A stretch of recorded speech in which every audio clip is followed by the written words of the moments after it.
Hey guys, welcome to FM Driving School. You're with me, your fully qualified driving instructor, FM.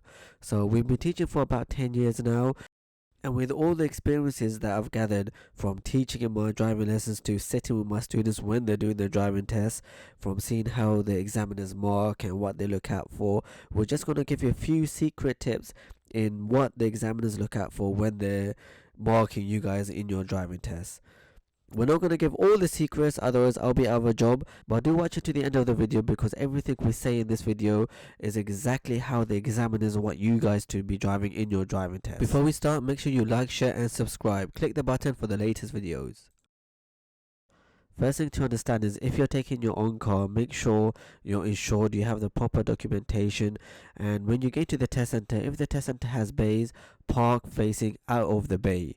So just like my car here, we're facing out of the bay. You don't want to be parked facing towards the hedge in this case, because when you start the test, you're going to have to reverse back out. So make it easy for yourself, park away from the wall or the hedges.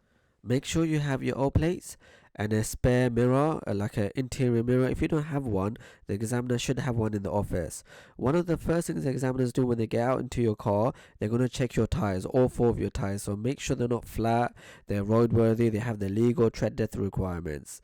The examiner can actually terminate your test before you even begin. The other thing is, if you're taking your own car, don't have an empty tank. Don't even have one bar in your tank, or even the flashing light of an empty tank. Even though maybe it can last the 40 minutes, you could argue, oh, my car will last. The examiner's point is, but it could break down at any moment. It could stop at any moment. So again, they will terminate the test. The first piece of advice I'd give to my student is the first 5 to 10 minutes is the most crucial, simply because it's your first time, second, even third time in the driving test, or however many times you've done your test, but you'll be the most nervous in the first 5 to 10 minutes. You'll be stressing out, and also remember, maybe you've never done a test, so it's completely new experience to you. You're going to have someone sitting next to you, someone you've never met in your life, and they're looking at you, they're analyzing you, so it can be nerve-wracking. I'll say try to compose yourself the first 5 to 10 minutes. I've even seen students, their legs are shaking, just purely because of nerves. Now, how can you combat all that? Personally, I would just say take your time, don't panic, don't rush into things. It's better to be a little bit cautious in the first 5-10 minutes, and maybe even get a minor for being overcautious, and then trying to panic and rush into doing things and make them first serious or dangerous fall that you could have really avoided if you just stayed calm. Now, just as leaving the test center can be a bit daunting and you can actually fail in the first few seconds of the driving test, you can also fail going back to the driving test center. Now, the reason why that happens, and I've seen it before, is students become complacent. They've done the test, they've about to pass, and they're driving back to the test center. They're very ecstatic, they're happy, they know they didn't make a mistake, and then as they're coming back into the test center, they just lower their guard slightly. They become a bit complacent and they make that major fault. What do I mean by that major fault? It could be simply not even looking on a roundabout on the right, for example. It could be being a bit too eager to get back to the test center. So you might have a meeting scenario and you push yourself in, or you didn't wait in the correct position where you should be waiting. Whatever the mistake, you've become a bit complacent and now you've caused yourself to have a serious fault. You don't want to fail in the first minute as you're leaving the test center, nor do you want to fail in the last minute as you're getting back.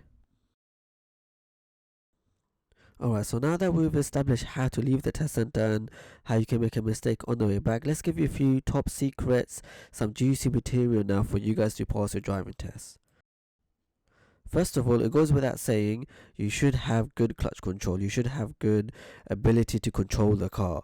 If you're constantly revving the car, or you're jerking the car, or you're stalling consistently, there's a sign that, okay, maybe there's something wrong with your driving. If I'm an examiner, even as a teacher, when I get a new student and they've driven before and they come into my car and they're jerking their car, revving their car, no control, no smoothness to the car, as a teacher we can give them the benefit of the doubt, saying, okay, it's a different car, they have to get used to the car, it will take a bit of time, 1 or 2 lessons, whatever the amount of time they need. As an examiner, they don't care about that.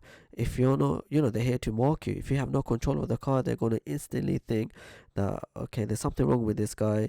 You're unable to control the car, you're not smooth with the gear changes, and this is a first telltale sign from the examiner's point of view, even me as a teacher, that okay, you lack experience, you're not sure what you're doing, and potentially the difficult stuff you won't be able to do now. The next tip I'll give is driving on the left hand side. So the right lane is usually for overtaking vehicles. So anytime you find yourself on the right lane, try your best to get yourself back into the left lane. Check your mirrors, indicate, unless you know you're going to be turning right. So you can actually fail for hogging the overtaking lane for far too long.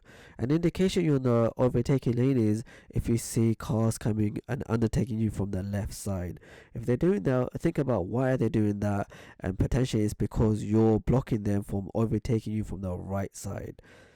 Let's talk about bus lanes, because now this is interconnected with driving on the left hand side. You should be able to read the bus lane times and see when it's in operation. If it's not in operation, you should be using it. Again, if you don't use it now, actually you're on the right hand side of the two lanes. The bus lane is now your left lane, and you should be actually moving back into the left lane and letting cars overtake you on the right side.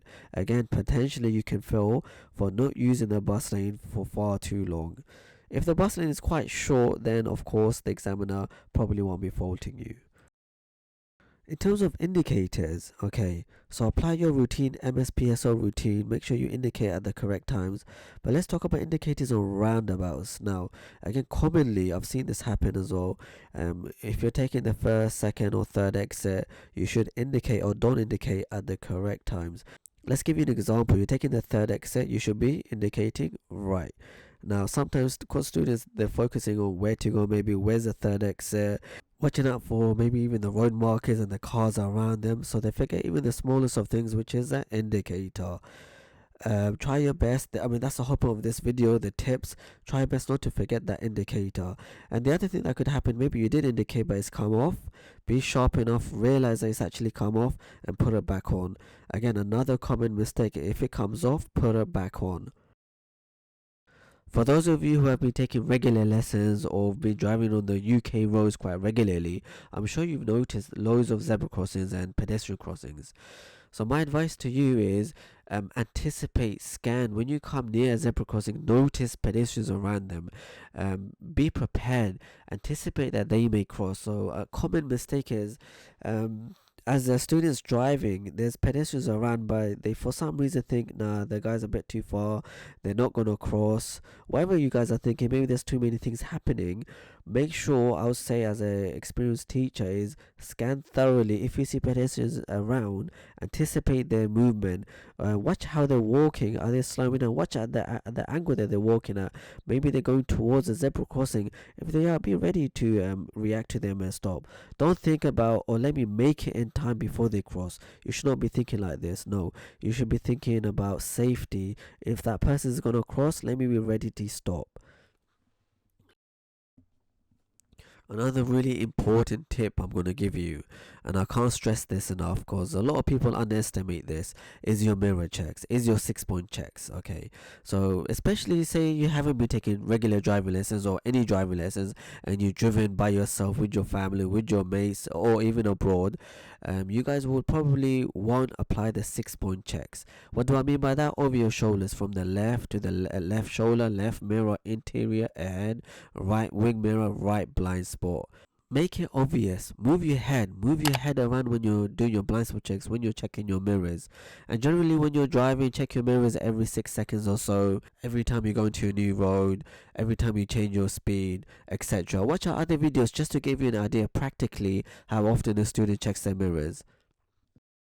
We're going to leave it there for now. Obviously, there's so much more to the driving test, but that's a few little secret gems that me as a driving instructor, I'm giving you guys, my fellow viewers, my students who are watching this video, and I hope that it helps you out for your driving test. Do watch our other videos. Don't forget to like, share and subscribe. Click the button for all the latest videos and all the mock tests that I will be uploading. Thank you for watching. Take care and good luck with your driving test.